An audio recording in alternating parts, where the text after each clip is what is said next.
రంగం ఏదైనా భారతీయులదే విజయం అన్నారు ముఖ్యమంత్రి చంద్రబాబు నాయుడు. దావోస్ పర్యటనలో నిన్న అనేక కార్యక్రమాల్లో పాల్గొంటూ దిగ్గజ కంపెనీలను ఆకర్షిస్తూ సీఈఓలతో మాట్లాడుతూ ఆయన ఏమన్నారో ఒకసారి చూద్దాం. 100 దేశాల్లో తెలుగు ప్రజల సేవలు గ్లోబల్ ఎంటర్ప్రెన్యూర్లుగా ఎదిగే సత్తా ఉంది. వ్యాపార వాణిజ్య రంగాల్లో విజయం సాధించి గ్లోబల్ ఎంటర్ప్రెన్యూర్లుగా ఎదిగే సత్తా భారతీయుల్లో ఉందని, ప్రపంచంలో అందరికీ అత్యంత ఆమోదయోగ్యమైన ఏకైక కమ్యూనిటీగా భారతీయులు గుర్తింపు పొందారని ముఖ్యమంత్రి నారా చంద్రబాబు నాయుడు అన్నారు. దావోస్లో జరుగుతున్న వరల్డ్ ఎకనామిక్ ఫోరం 2వ రోజున భారత పరిశ్రమల సమాఖ్య ప్రత్యేక సెషన్లో గ్రీన్ ఇండస్ట్రియలైజేషన్పై ముఖ్యమంత్రి ప్రసంగించారు. 100కు పైగా దేశాల్లో తెలుగువారు ఉన్నారని, తక్కువ సమయంలోనే ఇంతలా తెలుగువారు విశ్వవ్యాప్తం అవుతారని ఎవరూ ఊహించలేదన్నారు. మానవ వనరుల లభ్యత ఏపీకి ప్లస్ పాయింట్ అని భారతీయ పారిశ్రామికవేత్తలు, ముఖ్యంగా ఆంధ్రప్రదేశ్ నుంచి ఎంతోమంది ప్రపంచ ఆర్థిక వ్యవస్థకు దోహదపడుతున్నారని, తమ ప్రతిభతో రాణిస్తున్నారని ముఖ్యమంత్రి అన్నారు. 25 ఏళ్ల క్రితం బిల్ గేట్స్ ఇంటర్నెట్ ప్రవేశపెట్టారు.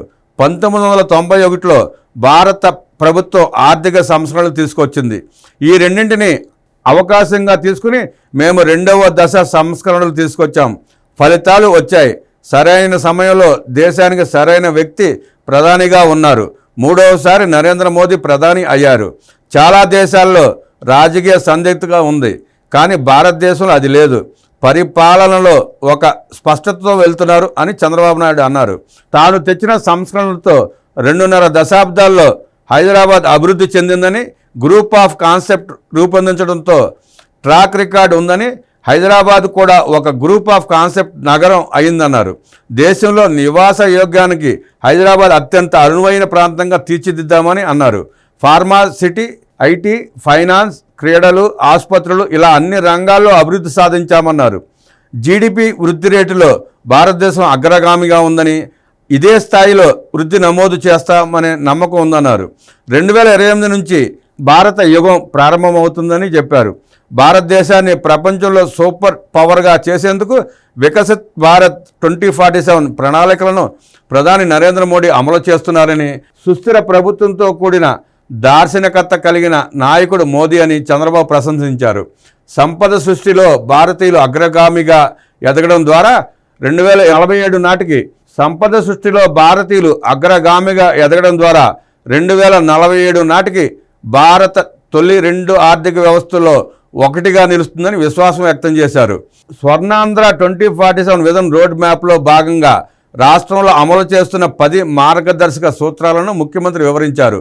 కాస్ట్ ఆప్టిమైజేషన్, పర్యావరణ సమతుల్యతపై దృష్టి పెట్టి గ్లోబల్ గ్రీన్ హైడ్రోజన్ ఫ్యూయల్ మార్కెట్లలో ఆంధ్రప్రదేశ్ను అగ్రగామిగా చేస్తున్నామని, కాకినాడ వంటి పటిష్టమైన ఓడరేవుల ద్వారా ప్రపంచానికి గ్రీన్ ఎనర్జీ ఉత్పత్తులను ఎగుమతి చేయడానికి సిద్ధంగా ఉన్నామని చెప్పారు. స్వర్ణాంధ్ర 2047 విజన్ రూపకల్పనలో Tata Sons chairman N Chandrasekaran మార్గనిర్దేశాన్ని మర్చిపోలేమన్నారు. భవిష్యత్ నాయకులను సిద్ధం చేయడానికి అమరావతిలోని గ్లోబల్ లీడర్షిప్ సెంటర్ దోహదపడుతుందన్నారు. నాయకత్వ వికాసాన్ని పెంపొందించడానికి స్విట్జర్లాండ్కు చెందిన ఐఎండి బిజినెస్ స్కూల్, జిఎల్సి మధ్య అవగాహన కలిగిందన్నారు. సంక్లిష్ట సమస్యలను పరిష్కరించడానికి, దైనందిన జీవితాన్ని మెరుగుపరచడానికి ఏఐ, రియల్ టైం డేటా వంటి సాంకేతిక పరిజ్ఞానాన్ని ఉపయోగించాల్సిన అవసరాన్ని చంద్రబాబు వివరించారు. భారతదేశం అందించిన సేంద్రియ వ్యవసాయం ప్రపంచ సమాజానికి ఒక వరంగా చంద్రబాబు పేర్కొన్నారు.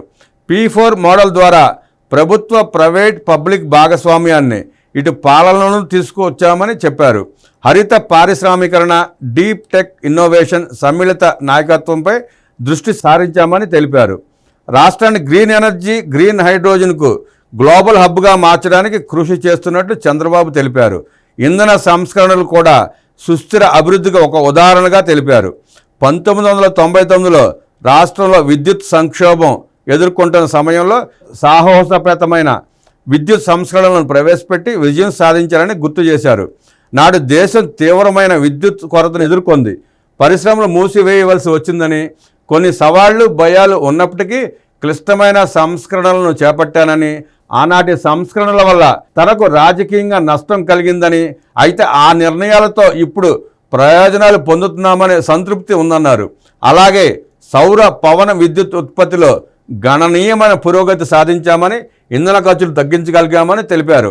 సుస్థిర లక్ష్యాలను సాధించేందుకు మిషన్ మోడ్ విధానంతో ఆంధ్రప్రదేశ్ను క్లీన్ ఎనర్జీ హబ్గా మార్చాలనేదే తన ఉద్దేశంగా సీఎం చెప్పారు.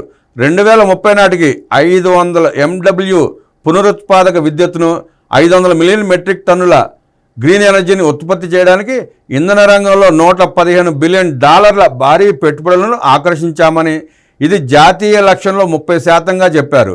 భారతదేశ పునరుత్పాదక ఇంధన ఆశయాలను వేగంగా సాధించేలా జాయింట్ వెంచర్గా నెలకొల్పుతున్న $21 బిలియన్ విలువైన గ్రీన్ హైడ్రోజన్ ప్రాజెక్టును ఇటీవల ప్రధానమంత్రి విశాఖపట్నంలో శంకుస్థాపన చేశారని చంద్రబాబు చెప్పారు.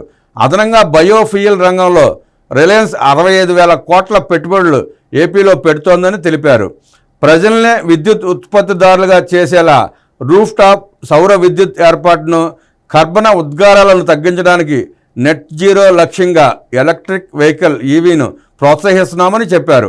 డ్రోన్ సాంకేతికను వ్యవసాయ రంగ అభివృద్ధికి వినియోగిస్తున్నామని తెలిపారు. పారిశ్రామికతలకు మద్దతుగా స్పీడ్ ఆఫ్ డూయింగ్ బిజినెస్ అనేది తమ విధానమని, పారిశ్రామికవేత్తలకు ఇంధన వ్యయాలను మరింత తగ్గించేలా నిరంతర పరిశోధనలు, అభివృద్ధికి తమ మద్దతు ఉంటుందని ముఖ్యమంత్రి హామీ ఇచ్చారు. తన ప్రసంగంలో 1995 నుంచి నేటి దాకా సిఐఏతో తనకున్న సుదీర్ఘ అనుబంధాన్ని ముఖ్యమంత్రి గుర్తు చేసుకున్నారు. అలాగే పేదరికం, సమాజంలో అసమానతలను రూపుమాపడానికి కార్పొరేట్ సంస్థలు, అధిపతులు ముందుకొచ్చి బాధ్యత తీసుకోవాలని ముఖ్యమంత్రి ఈ సందర్భంగా పిలుపునిచ్చారు. ఆశావాహంగా సీఎం చంద్రబాబు దావోస్ పర్యటన, విరామం లేకుండా 2వ రోజు సమావేశాలు, ఆసక్తి చూపిన సముద్ర రవాణా దిగ్గజ సంస్థ మాక్స్, ఎల్జీ కెమ్, సిస్కో, కార్ల్బెర్గ్ సీఈఓలతోనూ భేటీ, రాష్ట్రంలో అవకాశాలు పరిశీలించాలని సీఎం సూచన. ప్రపంచంలోనే అతిపెద్ద సముద్ర రవాణా కంపెనీలలో ఒకటైన డెన్మార్కు చెందిన మాక్స్ సంస్థ ఆంధ్రప్రదేశ్లో పెట్టుబడులు పెట్టేందుకు ఆసక్తి చూపిస్తోంది. 130 దేశాల్లో కార్యకలాపాలు నిర్వహిస్తూ ప్రపంచ రవాణా రంగంలో రారాజులా ఉన్న మాక్స్ రాష్ట్రానికి వస్తే సముద్ర రవాణాలో ఏపీ దేశంలోనే అగ్రగామి రాష్ట్రం అవుతుంది. దావోస్లో జరుగుతున్న వరల్డ్ ఎకనామిక్ ఫోరం సదస్సులో 2వ రోజున ముఖ్యమంత్రి చంద్రబాబు మాక్స్ కంపెనీ సీఈఓ క్లర్క్తో కీలక చర్చలు జరిపారు. 1000 కిలోమీటర్ల పైనే తీర ప్రాంతం కలిగి ఉండటం, విస్తారంగా పోర్టులు ఉండటం ఆంధ్రప్రదేశ్ బలమని, మానవ వనరులకు లోటు లేదని విన్సెంట్ క్లర్క్ ముఖ్యమంత్రి వివరించారు. ప్రపంచవ్యాప్తంగా భారీ ఉత్పత్తులు, వాణిజ్య వస్తువులు సముద్ర మార్గం ద్వారా రవాణా చేయడంలో మార్క్స్ తిరుగులేదు. మార్క్స్ ఏపీకి వస్తే వేలాది మందికి ఉద్యోగ అవకాశాలు దక్కుతాయి. రాష్ట్రంలోని ఓడరేవులు, ప్రధానంగా విశాఖపట్నం పోర్ట్ మరింత అభివృద్ధి చెందుతాయి. ఆసియా పసిఫిక్ మార్కెట్లకు రవాణా హబ్గా ఏపీ మారే అవకాశం ఉంటుంది. అటు ఎగుమతులు, దిగుమతుల రంగం బలపడుతుంది. ఏపీ ఒక గ్లోబల్ లాజిస్టిక్ హబ్గా ఎదగడమే కాకుండా భారతదేశ ఆర్థిక వృద్ధిలో ప్రధాన పాత్ర పోషించేందుకు దోహదపడుతుంది. ఈథర్నెట్, ఆప్టికల్, వైర్లెస్, మొబిలిటీ వంటి నెట్వర్కింగ్లో సాంకేతికతలను అందించడం, డేటా సెంటర్లు, ఇంటర్నెట్ ఆఫ్ థింగ్స్లో పేరున్న మల్టీనేషనల్ టెక్నాలజీ సంస్థ సిస్కో చైర్మన్ సీఈఓ చుక్ రాబిన్స్తో ముఖ్యమంత్రి చంద్రబాబు సమావేశమయ్యారు. టెక్నాలజీ ఇన్నోవేషన్లో గ్లోబల్ లీడర్గా ఉన్న సిస్కో ఆంధ్రప్రదేశ్ అభివృద్ధిలో భాగస్వామి కావాలని చుక్ రాబిన్స్ దగ్గర ముఖ్యమంత్రి తన ఆకాంక్ష వ్యక్తం చేశారు. విశాఖపట్నం లేదా తిరుపతిలో గ్లోబల్ కెపాబిలిటీ సెంటర్ ఏర్పాటుకు యోచన చేయమని, రాష్ట్రంలో ప్రతిభకు లోటు లేదని, ఏపీలో నెట్వర్క్ భాగాల తయారీకి ఆహ్వానించారు. రాష్ట్రానికి భారీ ఎత్తున పెట్టుబడులను తీసుకొచ్చేందుకు దావోస్ సదస్సులో ముఖ్యమంత్రి విరామం లేకుండా ప్రపంచవ్యాప్తంగా వివిధ రంగాలకు చెందిన కంపెనీల సీఈఓలు, అధిపతులతో చర్చలు జరుపుతున్నారు. ఎల్జీ కెమ్ లిమిటెడ్ సీఈఓలకు రాష్ట్రంలో వివిధ రంగాల్లో పెట్టుబడులు పెట్టేందుకు ఉన్న అవకాశాలను ముఖ్యమంత్రి వివరించారు. ఎల్జీ కెమ్ దక్షిణ కొరియాలో అతిపెద్ద chemical company. 1.5 billion ion battery plant ఏర్పాటు యోచనలో ఉన్న ఎల్జీ కెమ్ అనుబంధ సంస్థ ఎనర్జీని రాష్ట్రం నెలకొల్పాల్సిందిగా ముఖ్యమంత్రి భేటీలో కోరారు. పెట్రోకెమికల్ రంగంలో యూనిట్లు మూలపేట, విశాఖలోను, సెమీకండక్టర్ యూనిట్ తిరుపతిలోను నెలకొల్పేందుకు ఉన్న అవకాశాలను పరిశీలించమని సూచించారు. రాష్ట్రంలో తయారీకి ఉన్న సౌకర్యాలు కల్పించడంతో పాటు వేగంగా ప్లాంట్ ఏర్పాటయ్యేలా పూర్తి మద్దతు ఇస్తామని చంద్రబాబు హామీ ఇచ్చారు. అలాగే ఆంధ్రప్రదేశ్, దక్షిణ కొరియా మధ్య పెట్టుబడుల కోసం ఎల్జీ కెమ్ సీఈఓను అంబాసిడర్గా ఉండాలని ముఖ్యమంత్రి అభ్యర్థించారు. పళ్ల రసాలు, శీతల పానీయాలు, బీర్లు, ప్యాకేజ్డ్ డ్రింకింగ్ వాటర్ ఉత్పత్తి చేసే కార్ల్బెర్గ్ గ్రూప్ సీఈఓ జాకబ్ అరూప్ అండర్సన్తోనూ ముఖ్యమంత్రి చంద్రబాబు చర్చలు జరిపారు. ఇంటిగ్రేటెడ్ బ్రోవరీ బాటిలింగ్ యూనిట్ను రాష్ట్రంలో ఏర్పాటు చేయమని అభ్యర్థించారు.